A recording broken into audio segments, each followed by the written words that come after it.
Hello and welcome to this new episode of Continuum Gaming, and in this episode we are talking about a topic I already thought I did way back, but yeah, it seems I never ever mentioned that one in my channel till now.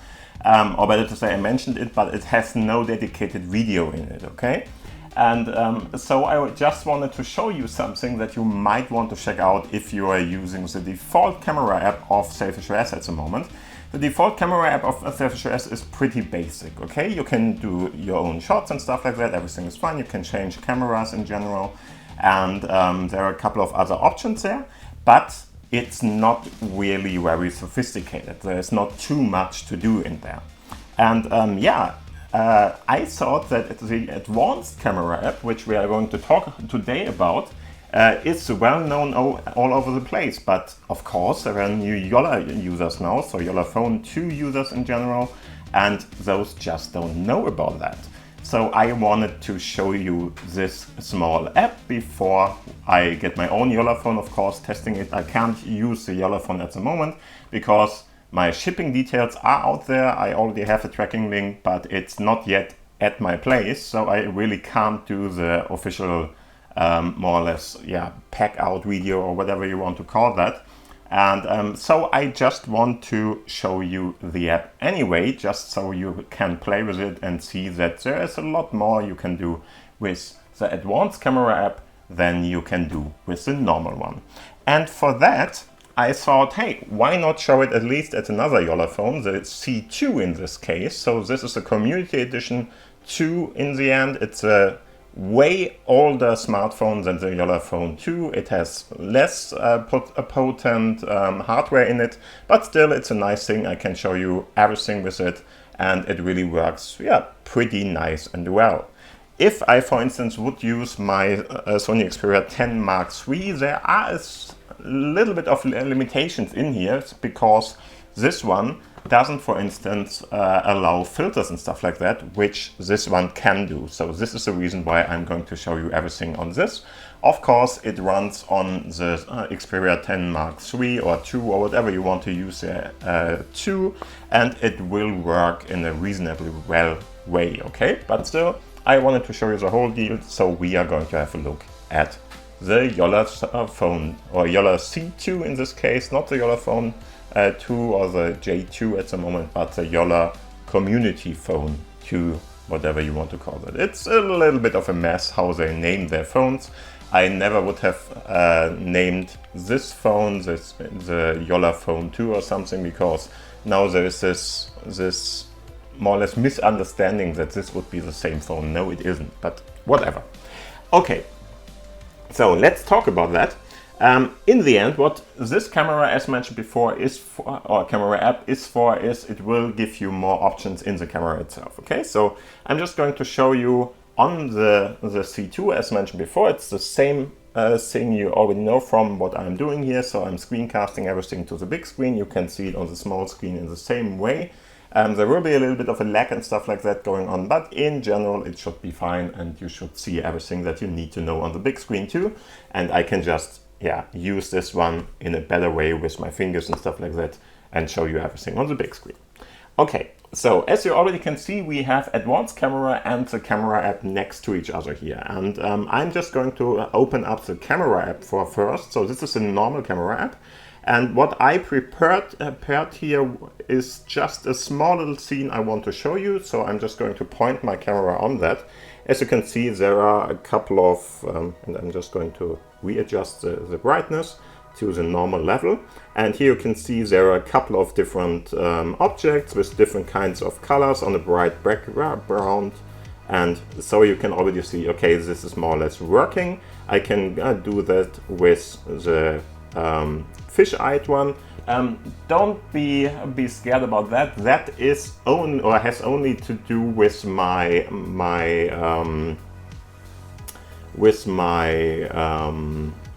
case in the end for the smartphone. So this is has nothing to do with the lens itself or something. That is working totally fine. But it has a very wide fish eye then, and the lens is going to show you more or less even the edges of my phone cover there. doesn't really matter for me, but if you are concerned about that, just get the smartphone out, it shouldn't be shown there. And there's this macro mode in there too, so if you want to use a macro mode, of course you would have to go very, very close to something, and then you could use the macro mode too.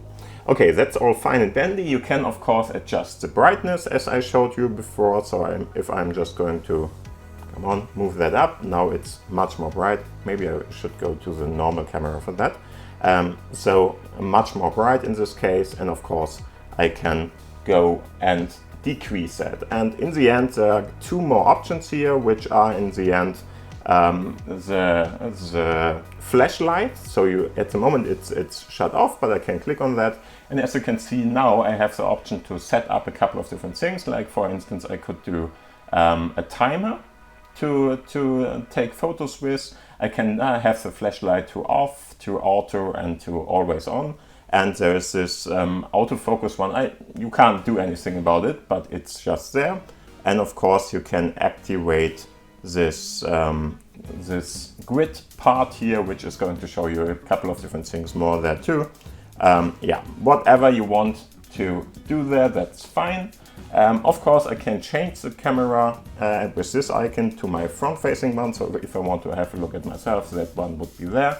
And I can go to the video mode and of course the shutter button itself. Okay, that's more or less all you can do here, and there's not much more to see in this app. This is a normal camera app we are talking about. So now I'm just going to shut this one off. I'm doing that on purpose because I don't think you can use both at the same time. That would have a problem with camera access or something, so just don't try it. I didn't try it out, but I think I read something about that anywhere, and I just don't need to, okay? So in the end, now we are going to have a look at the advanced camera one. This is the advanced camera. It has this other icon where it's more colorful in the middle there. And if you see this one now, you can see we have a lot of different options here, which are not present in the other one. So let's talk about all the different things we can see here. For instance, we have this one. This is more or less the brightness level. So it's not on one of these sliders, but it's a brightness level which is shown there. I can increase that and I can decrease that, as you can see. And of course, in maybe even a better way to do it, whatever you want there, it depends. But in the end, it works pretty fine. You have a zoom level, so if you want to go in and zoom, you can just use the slider at the side there and you can just zoom in.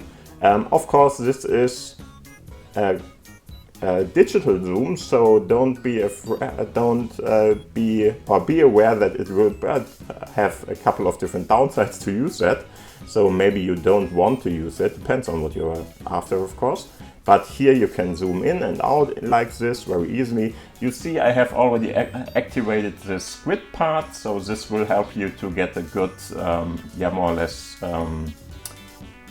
it's called the golden photo rule or something, this two-thirds rule in German. I'm not sure if there is an English equivalent to that.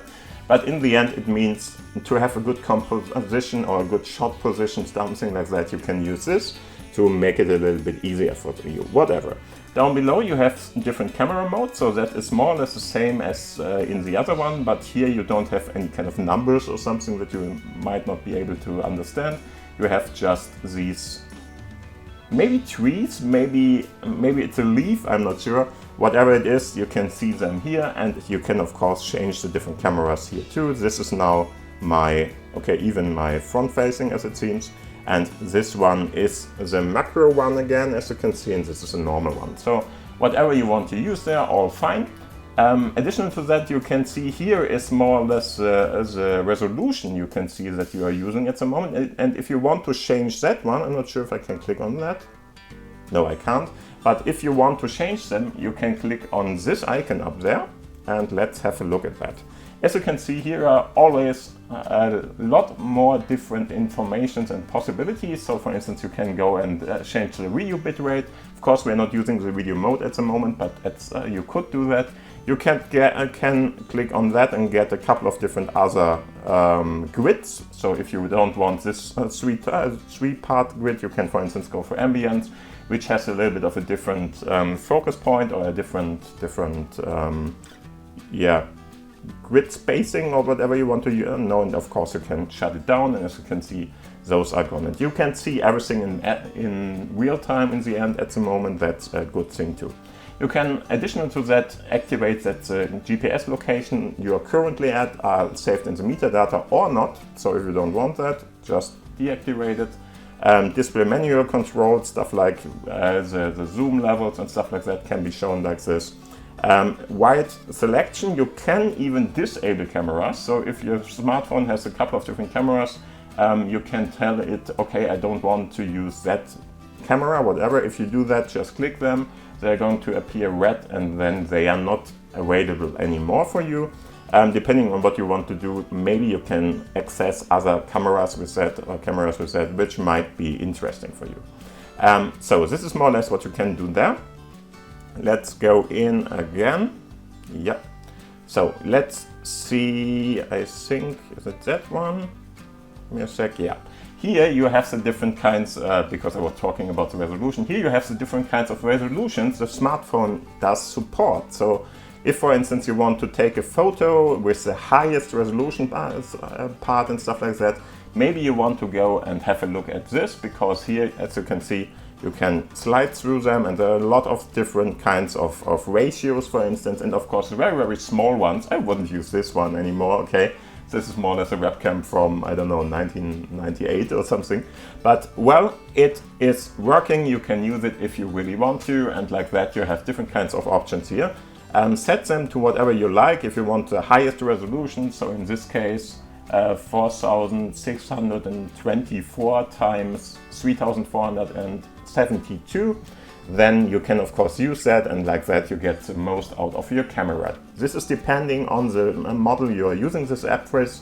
So if you are, for instance, using a Jolla Phone, that might be very different from the C2 I'm using at the moment, okay? Anyway, just use the one you want to use here. If you are more after, I don't know, the higher resolutions or whatever, or if you're more after saving space on your device or whatever, then you can of course use anything else.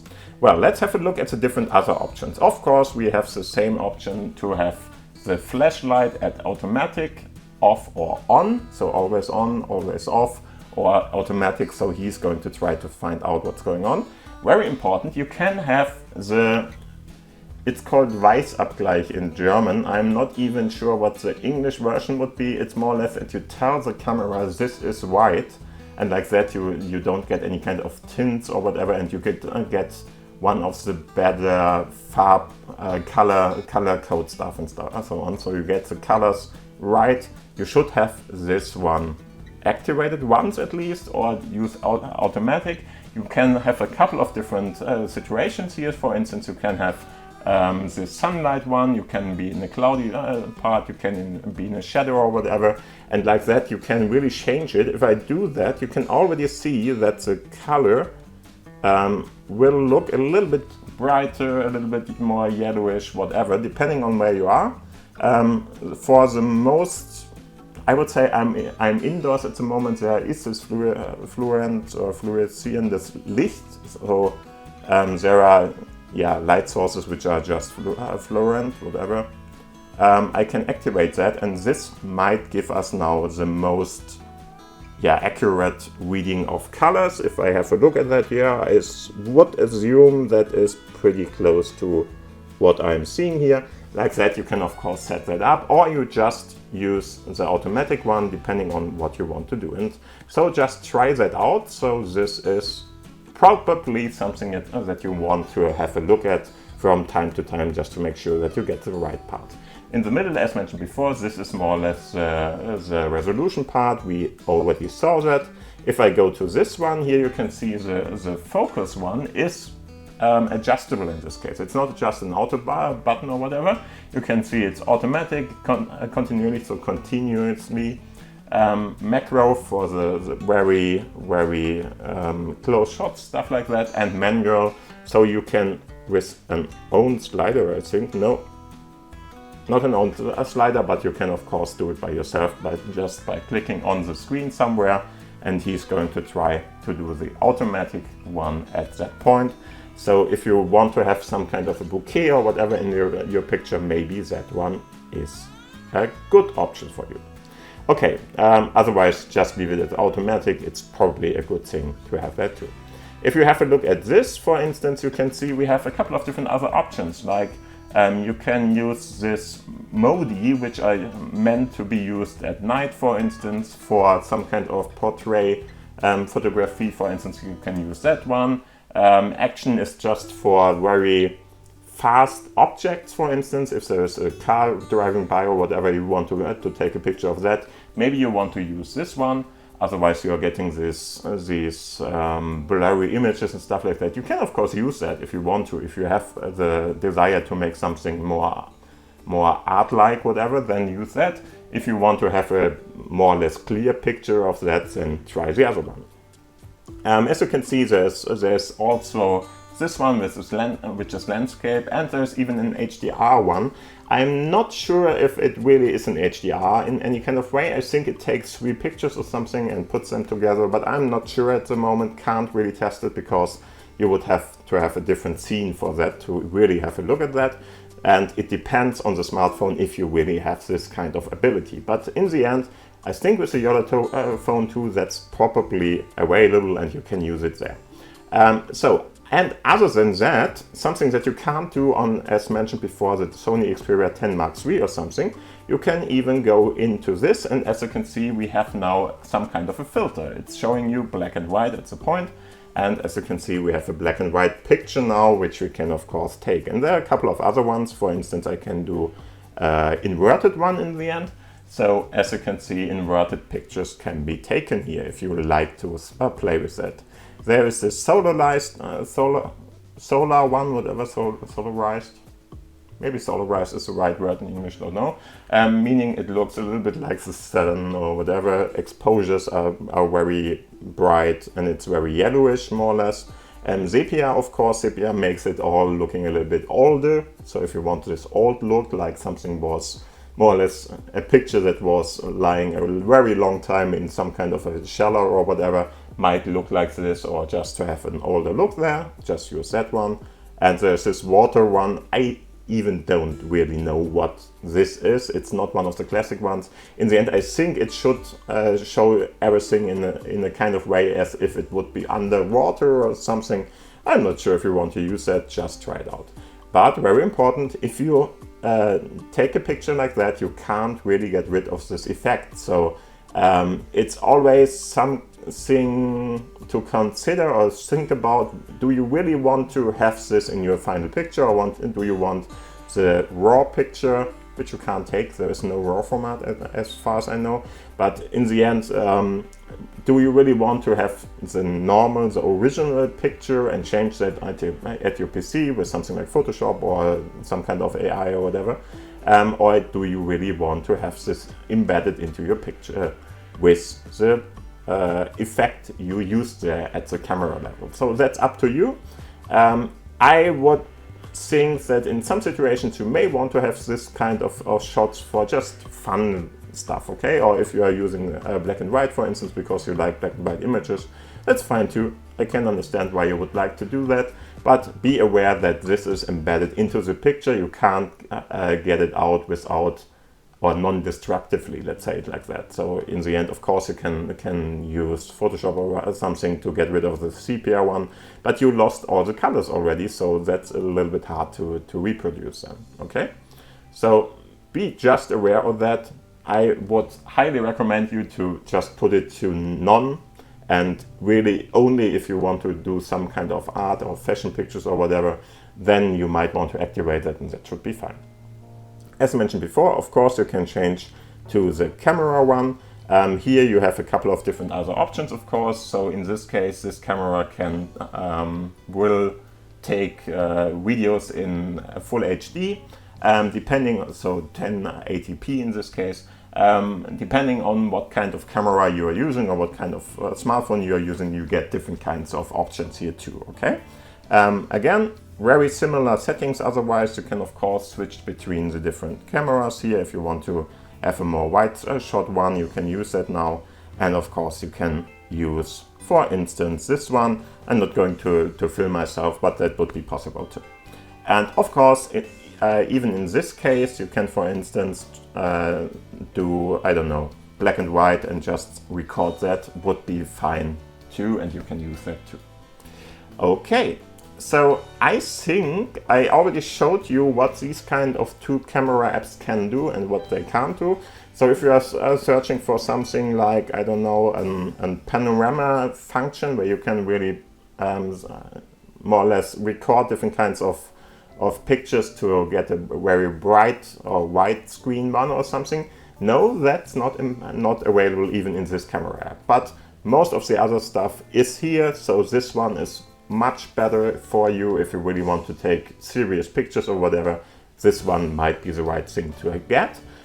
So let's have a look how you can get that. Pretty easy. You go into your Chum store. I would highly recommend you to get it from there because there is a newer version, or the other older versions are available on the Open Repo store. But if you go to Chum, for instance, going into your Chum GUI installation, hopefully you already have that installed. If not, have a look at up there. I will put a video in there where you can see how to install the Chum GUI version. Of course, you can install from the web version too, so depends on what you want to do, but I highly recommend you to get that. Then just go to the application one, and you can already see it here. I could search for it, so advanced camera puts that into the search function if you don't see it, but in general there it is. If you click on that, you should see everything that is here. And as you already can see, you have a couple of different things like white balance, exposure scenes, path, some kind of flash modes, and so on and so forth. There is a typical HDR mode, for instance, very helpful too, and other stuff. Just read about it. It's a really great app. I highly recommend you to use this one instead of the normal camera app if you can, and if this one works with your smartphone, which it should with the Jolla Phone and with the C2, and to the most with everything else. Okay? So just download it from here. If you want to download it, of course, go into the upper menu there, go to the, I'm not sure if you first have to add the repository in this store. I don't think so. I think you can install it by just going up there. Otherwise, just add the repository and after that download it. It doesn't really matter. It's very, very fast. After that, you will find an icon like I have here, this one, the advanced camera and the normal camera. I would highly recommend you to just install both and in general use the advanced camera till you have any kind of problems or whatever that might prevent you from that. But I didn't have that for a long time, so I don't know if there is something out there that can produce any kind of problems in this kind of case. Yeah, and here of course you can see again the Chum version, sorry, the Chum version, not the Open Repos one. This is the Chum version, and here you can of course see everything that is there to have a look at. Same thing as the one we saw before. Yeah, and this is more or less all I wanted to show you in this episode, so highly recommend you to get this app in addition to the normal camera app, and just use this one if you really want to have more options, features, whatever. And yeah, other than that, thank you for watching, thank you for listening, hope you had a great time watching this. If that was the case, please give this video a thumb up, of course. If you didn't subscribe to the channel till now, button is right down below, just do that. And other than that, thank you for watching, thank you for listening, see you around, and bye. Bye!